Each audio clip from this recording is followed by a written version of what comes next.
Ang pagmamahal ng isang ina. Ako po si Father Fiel Pareha at ito po ang ating segment, ang Daily Devotion, na kung saan tayo po ay magdarasal, magbabasa at magdinilay kasama ng salita ng Diyos sa buong taon.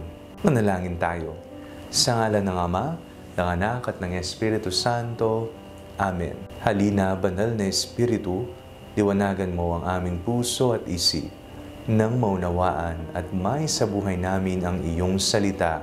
Amen.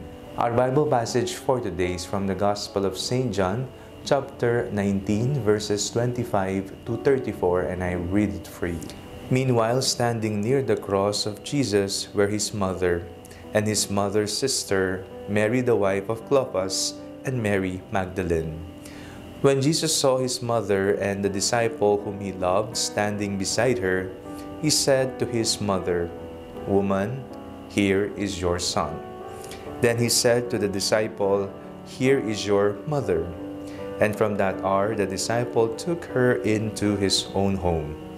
After this, when Jesus knew that all was now finished, he said, in order to fulfill the scripture, "I am thirsty." A jar full of sour wine was standing there. So they put a sponge full of the wine on a branch of hyssop and held it to his mouth. When Jesus had received the wine, he said, "It is finished." Then he bowed his head and gave up his spirit. Since it was the day of preparation, the Jews did not want the bodies left on the cross during the Sabbath, especially because that Sabbath was a day of great solemnity.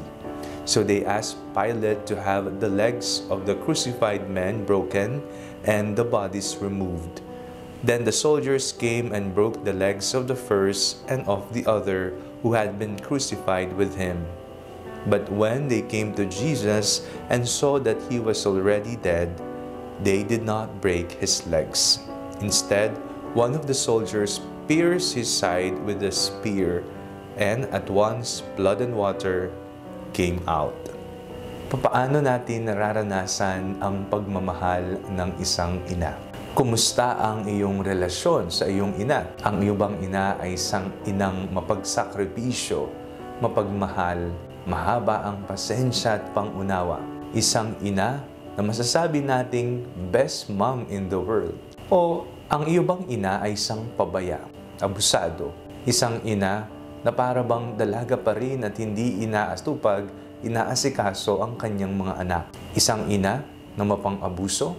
Anong uring ina ang meron ka? Ngayong araw na ito, ang Lunes pagkatapos ng linggo ng Pentekoste, ay itinalaga ng simbahan upang ipagdiwang si Maria bilang ina ng simbahan, or Mary, Mother of the Church. Sa ating binasang ebanghelyo sa araw na ito, napakinggan po natin kung papaanong pinaubaya ni Jesus ang kanyang ina kay Juan. Ito ay isang malalim na simbolismo na tayo ay pinapaubaya ni Jesus sa kanyang pinakamamahal na ina. Si Jesus ang ulo ng simbahan. Christ is the head of the church and we are His body. At sino nga bang nagsilang kay Jesus kung hindi ang mahal na ina, si Mama Mary?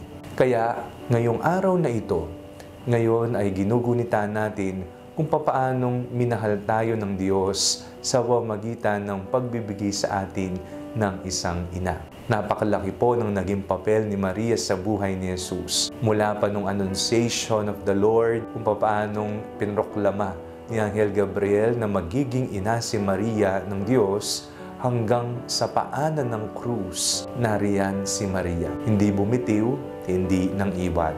Ganyan ang mararanasan natin kay Maria. Hindi siya naging pabaya, naging mapagmahal siya. Kumapit siya ng husto sa kanyang anak na si Jesus. At ang pagmamahal na kanyang naranasan personally sa ating Panginoong Jesucristo ay kanya namang ipinibigay sa atin, pinaparanas sa atin. Kaya ngayong araw, sariwain natin ang pagmamahal natin sa ating mga ina. Sariwain din natin kung paano minahal tayo ng Diyos sa pamamagitan ng pagbibigay niya kay Maria bilang ating ina, ina ng simbahan.